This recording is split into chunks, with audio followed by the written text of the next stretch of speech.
What's up? Welcome to Chad TV. We got a fucking lot to talk about. Tell them what week we got it is. A lot. Week 11. Yeah. So we're going to dive into that, but I'm going to ask you the same question you asked me to start off. I don't know what you said word for word, but, you know, it's coming up on 3 months now. Give your synopsis, I guess correlating to how I gave mine in the sense of, like, I guess what has changed over the last 3 months. Incremental wins. Forward progress was made day by day. We accumulated. I could list off tangible shit, right? Like we got a case study. We got more clients. We got other opportunities. We figured shit out. We tested shit. We shot ads. We're refining them. We did some free work for new potential clients. All sorts of good shit on the business side. On the personal side, we became not just more certain, but actually deliberate about where the time is going, because there's only so many tasks that actually matter. And you and I take on a lot of shit. A lot. All at once. We juggle a lot of different things.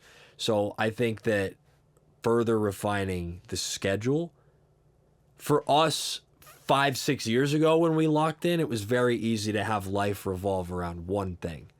It was coming in here and making music, recording, mixing, videos, the whole process. But now it's like, dude, you've got, you know, offers you close for.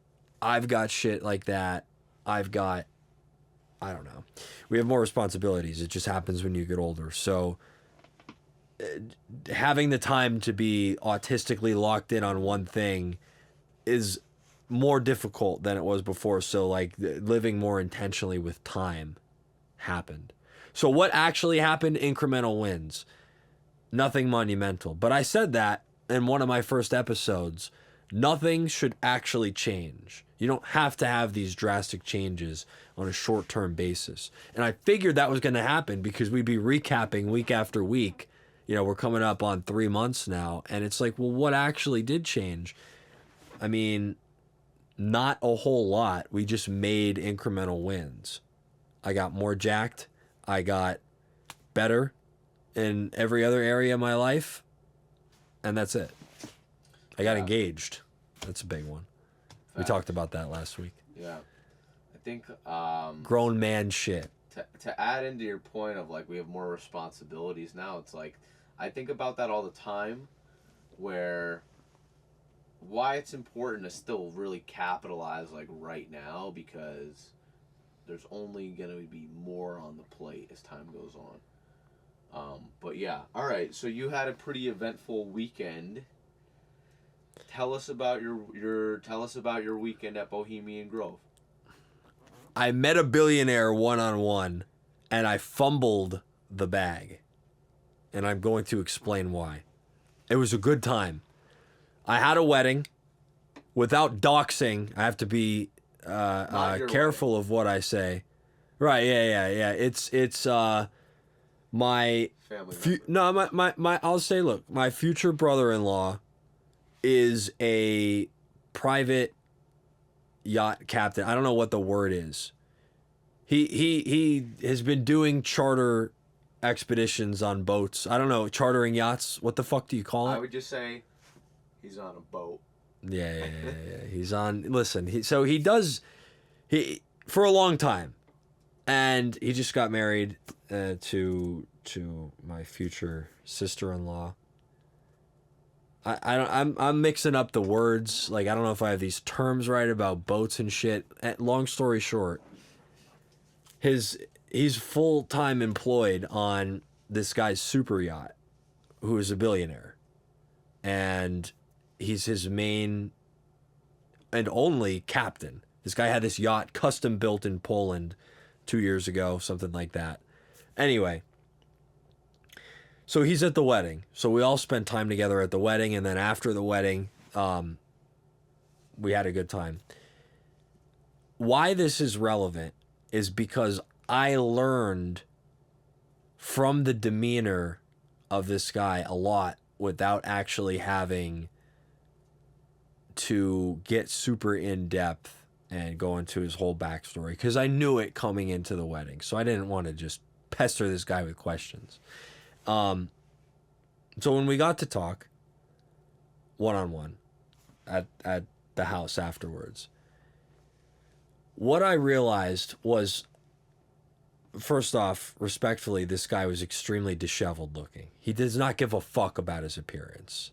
Like white beard, long hair, like fucking neck hair, like unkempt, messy, Crocs with the suit, like no watch, no jewelry. Shout out to Voyak. He had a decent car. It wasn't a super car or anything, but it was a Mercedes. It was nice, but like did not give a fuck about his appearance. But the guy had this presence that it wasn't charisma, and it wasn't what you would think of, like, oh, this guy's a billionaire and he's got all these eyeballs on him and he's got all this swagger. Actually not. It was really unassuming. But you could just tell there was zero, and I mean zero, filtering, self-censoring, or hesitation in any of his thoughts or words. And he was very, again, like super modest in every area. Is like, I don't want to say unimpressive. That's not true. But just, again, like you might think hearing this, like, oh, some billionaire or whatever. Like, no. Like, this is a down-to-earth, normal person. He came from nothing. So if you're expecting something unrealistic out of somebody, you're going to be disappointed. So like you have to understand this is a regular guy, is my point, who's achieved like monumental success, but a regular guy nonetheless. So what I learned was that you can actually be with internal self-belief. You can have the internal self-belief that you're a winner and you don't give a fuck about anything else but that. You don't need approval from other people. You don't need to impress other people. You don't need to posture like you're intelligent or wealthy or successful to anybody. You can just actually be out of shape and disheveled and still have the aura of a winner and actually be a real winner. You don't need the external things, and you should, okay, good, be in shape. That's good for you. That's great. You should respect your body and treat it well. That's cool. However, that has nothing to do with feeling like a winner unless you really, really are inclined to do so. I don't think so. I think you could be because it's not a physical state is the point. And there's a mental benefit to exercise and taking care of yourself. But mentally, internally, spiritually accepting yourself as like, I'm a winner, I believe in myself no matter what. Even if I'm out of shape. Even if I am I'm a human just like anybody else. I believe in myself. You can go to the ultimate upper echelon with only that alone. And if you want to throw on the extras with it, and you want to be in shape and have charisma and be like very impressive in other areas, that's great. However, those things alone, I don't think will actually get you there. I don't think it matters. I think the one thing that actually matters is just your internal self-belief, regardless of whatever the external, the physical, whether that's your appearance or whatever, your fucking demeanor or background or whatever. That was, all right, so that was long-winded, but that is what happened this weekend. I had the privilege to be a part of this beautiful wedding. I got to meet some very, very ultra high net worth individuals. And specifically the guy that I was referring to, I learned a lot. And it's one thing to accept that and hear it, but then to actually go and interact and then feel that yourself. I felt a serious internal shift in the way I'm looking at life just from having those interactions. So it is powerful. Even if you feel like you know this shit already and you listen to me say it, you have to experience it. It's funny you say this because it's all about self-belief. Like, that's what you picked up. But, like, you started this. I'm not trying to come at you with this. I'm just bringing this up because you brought this up to me, and this is how you literally started this segment by saying you fumbled the bag. And you didn't touch it. Yeah. All right. No. So here's what I did. Very ironic. No. I fumbled the opportunity to be more real when I had the chance to speak with them one-on-one privately. Which is funny because that's like the exact thing you picked up from him to do. That's why it's ironic. But that's on retrospect, like reflecting on it afterwards. I get it. And it's not really. What happened was the one thing about the guy's demeanor was that he really took an interest in you if he was talking to you. And he was fine to go off on tangents if you get him excited about something and talk about some shit. He was always on his phone, but when he was talking to you, he was extremely present, not on the phone. So he's like, hey, how are you? Like, what do you do? Tell me about yourself, right? I just kept it kind of cool. I didn't want to go on and talk about myself. I wanted to just talk to him. And you didn't tell him you were in D12 back in the day? No. So I woke up the next morning and I was thinking about the night. And when I reflected on that part of the night, I was like, I wish I just told him the blatant truth when he asked me what I was doing. And I wish I just said, I'm trying to become rich, because that actually is what I'm doing. But I didn't think to say it at the time. I didn't even wish that it didn't even hit me till the next day that, like, you know what? I bet that would have been a more interesting conversation. Listen, when I said I fumbled it, that was pure clickbait. So I don't want you to think like I'm not like having self doubts about that. Like, I had a good time regardless. But I wish I got that opportunity again. I probably will, but anyway. Anything you want to end the video with? We're coming up on 13 minutes here. No, I'm not going to end it yet. I got more shit to say. We have more to talk about. I just don't want the camera to overheat. So. Does it have this symbol on it? If it's got like a temperature sign that's orange. No, I think we're good. I think it's good. All right, go ahead. Listen, so like that, 13 minutes just talking about that is bullshit, because I should have been able to articulate that quicker, but it's tough to put that into words. And I don't want to blow it out of proportion, too, because that wasn't the most important thing. It's just the most interesting anecdote to speak about from last night. Because, again, like, what people would be interested in hearing is that it's not what you think it is. Success is not what you think it is.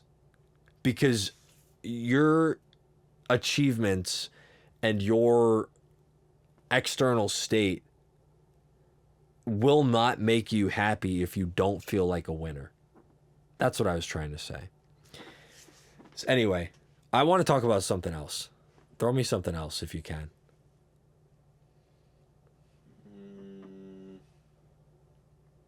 Shit, dude. What do you feel like the biggest thing you have to change is right now? Over the next 3 months, like I talked about the future 3 months. Like, what do you feel like the biggest thing you have to change to have a good next 3 months is? It's tough for me to admit this, but I have struggled with consistency over the last 2 weeks. In general, that's the number one thing I personally need to work on as far as personal development. Just actually committing to something and sticking to it no matter what. I live a very spontaneous life, which is great, and I'm aligned with living a spontaneous life, but finding the balance of having non-negotiables and getting things done at the same time every day and keeping that spontaneity to other parts of the day. That will make a huge difference, because I don't have a problem putting in work. Yeah. I'm not lazy by any, like, not even close. The thing that would fuck me up in life the most is distractions, not laziness or whatever else would throw people off the path. Everybody has their own, like, pitfalls. I think discipline equals freedom. You could look at that in a lot of different ways. That's on my fucking gi. Because if you look at somebody that was disciplined enough to go to the gym and take care of their body, they have the freedom to move around and walk when they're older. But people who don't. People that have discipline to be good stewards with their money have more flexibility in different ways they spend it and utilize it. It's the same thing with time. So I just feel like if you want more spontaneity, having some discipline will lead to more spontaneity. Yeah. That's why 4 comes before 5. Because hard work comes before freedom. All right. We're pushing how many minutes at this point? 16. I want to make one more point. This has been on my mind lately. The role of the critic is extremely important. And this is a role that gets shit on by fake flexers and internet personalities. They're going to say, hate only comes from below you. And a lot of the times that's true, but then it could also come from above you. Imagine what it would be like to have hate come from above you. What would you do about that? I mean, it really doesn't matter because, again, all you need is your own internal self-belief. But I'm just saying, like, you're used to getting hate from people you think are below you. What about when somebody course corrects you, if you really need it bad, who actually is where you want to be or is one of your role models or something like that? That's got to rock you. And I've started to see that happen a lot more because they've broken the fourth wall so many times on, say, like Twitter. There's people that had platforms that are having bigger people come down and be like, actually, this guy's a fucking idiot. And that's shattered. I've seen the changes in real time. That's shattered a lot of illusions. And that's honestly, like, I've seen certain people get, like, irreparably have their reputation damaged from getting embarrassed. And that's actually an interesting concept too, like, to just go on a complete fucking random tangent. Not everybody's gonna make it. Some people, if you just study history, like, some people's life actually just ends in tragedy. And nobody wants to think that that's gonna happen to them. But the truth is, it's gotta happen to somebody. So, not everybody's gonna make it. Not everybody has a redemption arc. Some people just go all the way downhill. Some people have, like, everything going right and then just gets cut short. And sometimes hate does come from above you and you actually are wrong. And I want to just tie that idea together with just a little bit more depth on, like, where the hate is coming from and what that means. I have a very deep respect. I think a lot of people actually secretly respect the critic, and not the critic who's hating from below, but the one from above. There's a few people out there, let's just say Elon Musk on a grand scale. He'll just totally go in and just shit on somebody for doing something stupid. And it's like, well, he's probably right. Not just because he has more money than somebody that makes him right automatically. But there's a lot of times where it's like, damn, you see somebody who's, like, more successful, more intelligent, just, like, completely just course correct somebody. I mean, you see this in the debate.